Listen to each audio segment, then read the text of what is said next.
எதுக்காக அவ யாருக்கும் தெரியாம வீட்டுக்குள்ள வரணும்? எதுக்காக அந்த கேக்குல அப்படி பேர் எழுதுனாங்க? நியாயமா பார்த்தா நீங்க தான் இப்படி கோவப்படணும்.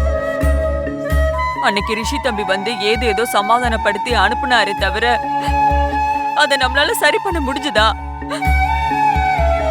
இளமதி உங்ககிட்ட சொல்லலங்க, என்கிட்ட சொன்னாங்க அவ மனவேதனைய. பாவங்க, இவளை பத்தி யோசிச்சு பாருங்க.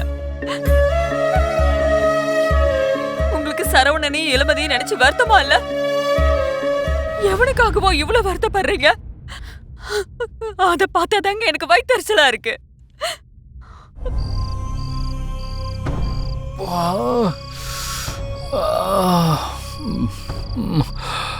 ரொம்ப பசிக்குது, வேற வழியே இல்லை. வயிற்றுல ஈர துணியை கட்டி படுத்துட வேண்டியதான்.